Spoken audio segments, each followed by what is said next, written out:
Mesdames, Mesdemoiselles et Messieurs, c'est un plaisir pour moi de vous convier à suivre quotidiennement cette chaîne dénommée L'œil des enseignants. C'est une chaîne qui valorise l'enseignement dans notre pays, la République démocratique du Congo.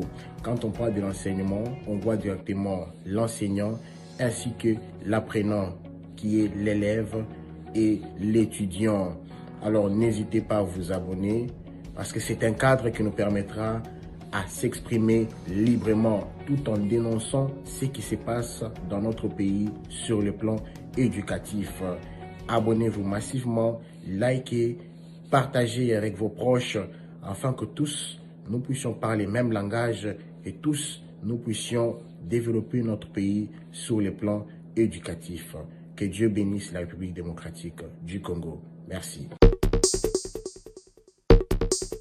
Ndambo na moke na kozonga na Cour de cassation nde na kulusu etie libaya mpona bamilita bakota te me na kozonga mo ndambo bazwi mobeko kolandisa ipa mokonzi na bango oyo aboyi bamilita bakoto me tozali na kobanza malamu yango ya kose oyo tokozonga na tata na biso mokonzi alobi ya ekolo oyo akoya na biso ngweke male malembe ntina changement nyonso ya mboka na biso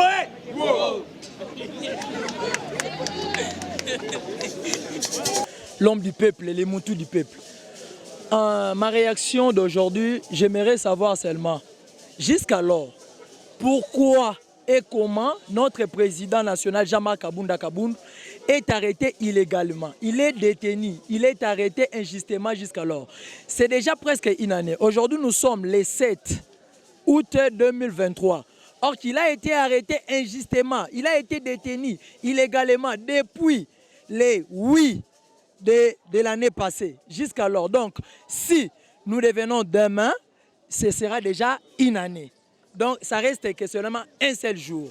C'est pourquoi nous, les partis, nous étions sensibilisés, nous nous sommes sensibilisés pour être ici aujourd'hui pour sa libération immédiate. Parce que nous ne voyons pas clair. Jusqu'alors, le président n'est pas jugé.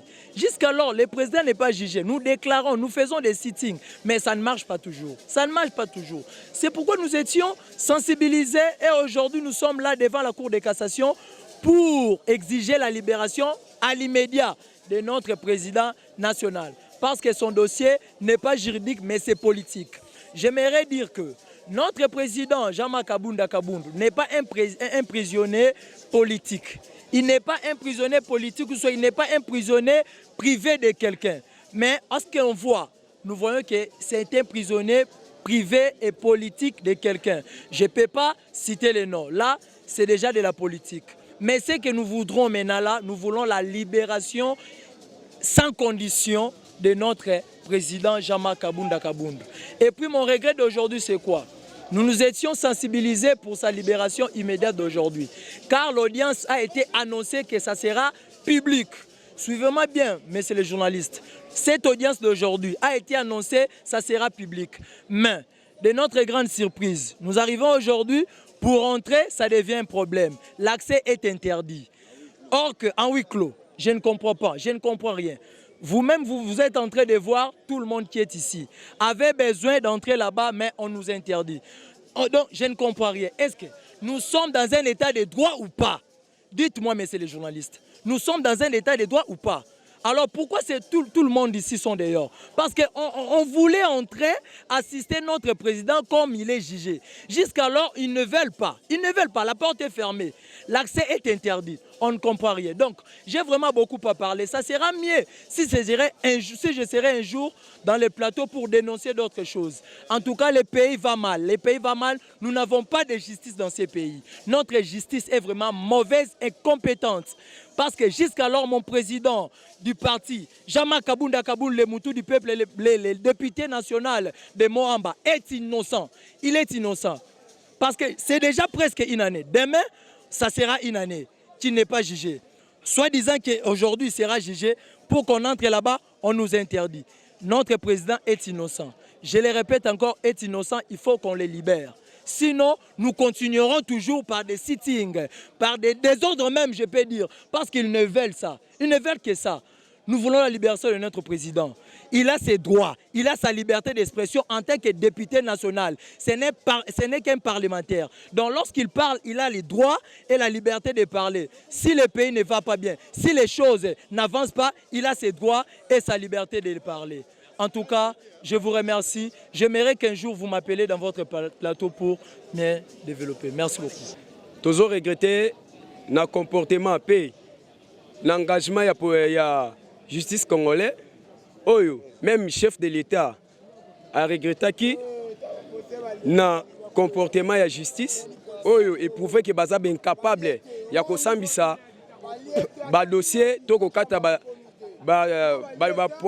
problème dans la justice concerné en politique nabiso banda awa toza na cour de cassation banda dossier ya président Jean-Marc et comment na cour de cassation batikala ko sambisa te une année yango mais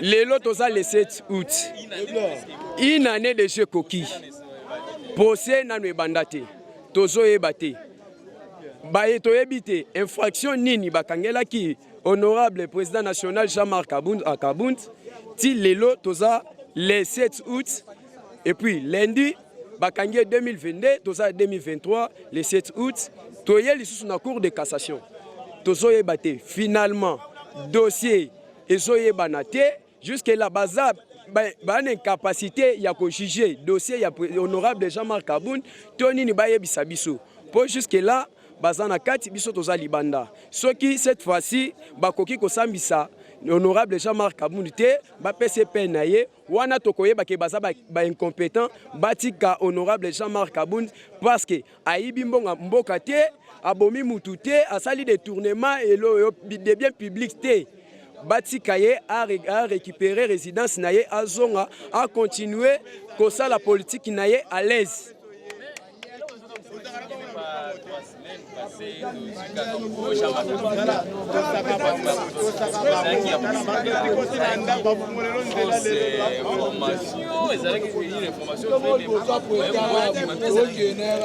Bon, je pense que Bolanda qui point de presse, il y a porte-parole Nabiso Gisle Mouanche.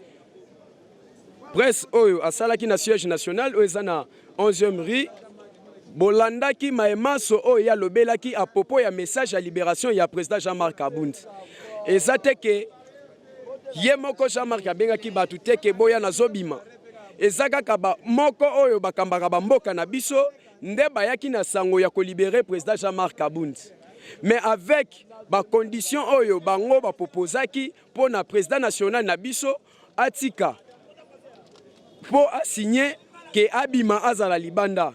Tokokaki pe kondima yango te.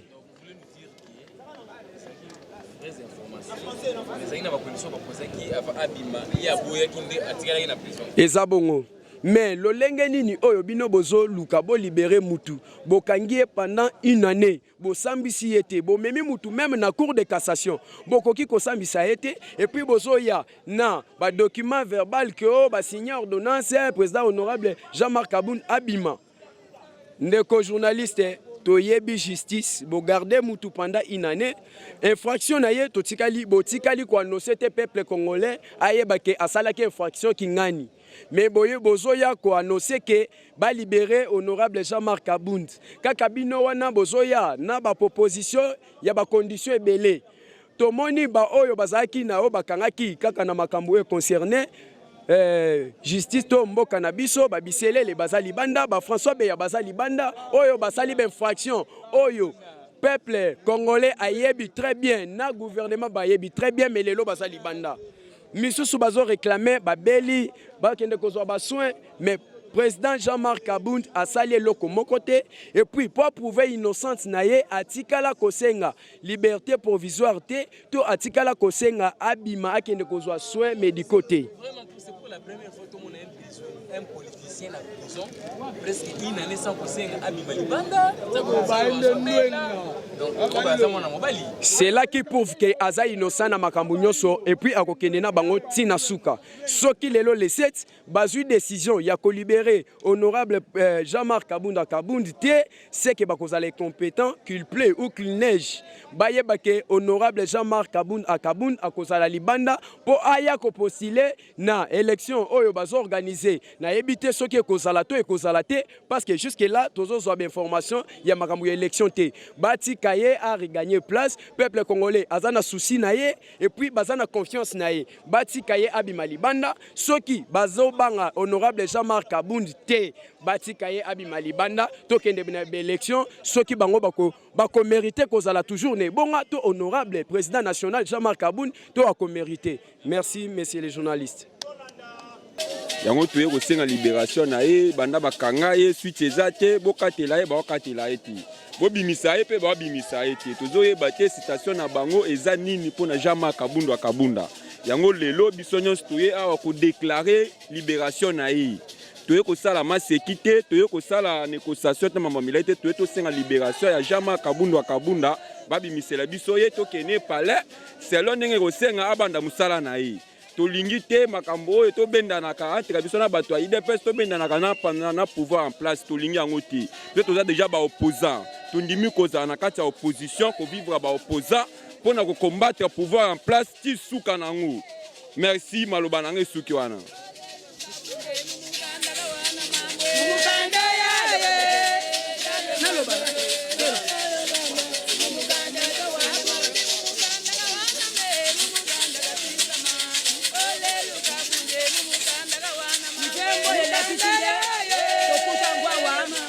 Na mukanda makamunga lobaka esama na mukanda sa mukanda makabo sala matena Congo na mukanda nyosa mukanda elewe na mukanda tata mukanda ya mama mukanda oya ya mama mukanda ewo moyemba ewo kodina neni ngikoloba nini kosana biso mikomi mwasuka lenge ikomi na suka balingi bazwa président na biso ngwakwe na tipe po balekisa ya pesa biso mbote te yango nalingaki naloba boye atala pulusu ekangeli biso ngwete ketoleka te na kosenga na biso boye tolata nanu molimo ya papa Tshisekedi oyo tobangelaka ngo te po biso nde tozali bakoko ya idéologie ya père Tshisekedi yango na ngai naloba boye soki na spingi kilamfwenge na ngai malamu nabongisi kasaka na ngai malamu elingi koloba ete tobonga moto betana na bapolisier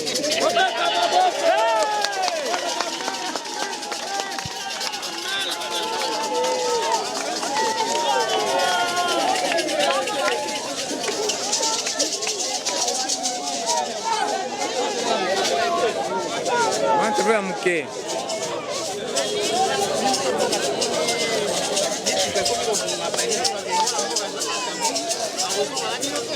Tete père soko lobike mwana mboka Jean-Marc Kabundi kozonga na bisote wana j'assume mes responsabilités j'assume ça so Kabundi abimile lote Tshisekedi jale que poids lourd te là j'assume mes responsabilités navanda na poids lourd o le TP tinela Iveco de présent navanda Tshisekedi so aller à 5h ngana mo 4h na déjà wana 5h c'est azole que 4h ngana zawana mais ayebaka Tshisekedi akosala un monument ndenge basalaka Lumumba mais monument na ngai ekozala boye te ade misapi mais monument na ngai musapi moko mponi na lobi bongo Kabundi a été arrêté d'une manière injuste par ce régime en place. Et puis, ceux qui m'ont embarqué, Jean-Marc Kabundi, papa, nulle part dans le monde, c'est la peine, vice-président de l'Assemblée nationale, Barre Sissoué 2 fois, et puis 2 fois vice-président de l'Assemblée nationale. Mon père, Kabundi a été Sissoué dans la période de Mabund, boye bien madame.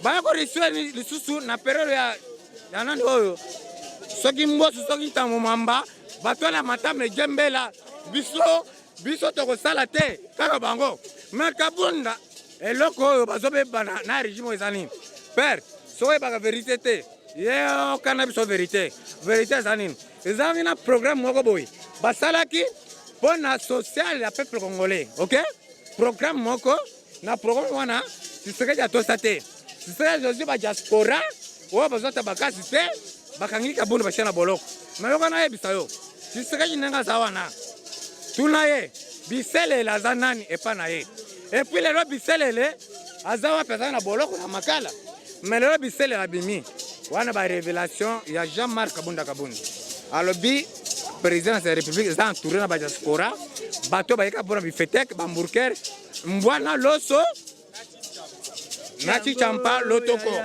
nde yo yebi nazolo bango j'assume mes responsabilités soki bakanga ngai kaka mais ma vie sera sacrifiée pour la partie AC Alliance pour le changement de Jean-Marc Kabunda comme leader d'opinion na kati ya mboka na biso père mpona kosilisa oyebi ke bacarde républicain bakota na ndako ya Jean-Marc Kabunda basakaja basala babétise babeta bandeko na ye babeta bana na ye babeta na biso na nsima na bango 3 pick-up ya bana mura baleki biso pick-up ya liboso eleki biso ekomeza na portail ya mibala na baskasi ya suka babandi kosote bao bazalaki liboso bazokanga wana mais Tshisekedi nanakanga ye mais bato wana ils sont là pour sécuriser la présidence de la République. Mais comment ça fait que ces gens peuvent venir dans les résidences d'un vice-président de l'Assemblée nationale? Donc, pour moi, je vois ça, c'est comme si c'est une maladie qu'on ne peut pas jamais traiter dans ce pays. Père, bon, merci. Merci. Si je n'ai pas ajouté, hein, mais vous savez quoi? Chaque citoyen a droit de créer un parti politique de son choix. Chaque citoyen a droit à la liberté d'expression selon la constitution de notre pays. Et puis chaque citoyen a droit, d'adhérer dans un parti politique de son choix. Ce n'est pas un péché. Si nous sommes des adhérents de Kabound ou bien des AC, donc, mais ce n'est pas un péché. Mais ça, nous demandons la liberté simple, pure et simple de l'honorable Jean-Marc Kabunda. Tu sais que soit père, na biso soit Kabunda bimile lote. Tu sais que mukolo koleka na poids lourd. Kenga na moni boy, na moni kaka, na moni mutu eleki. Wa moto eleki wa. Na tele boy drapeau wana kotala boy, drapeau na ye boy. Akozua.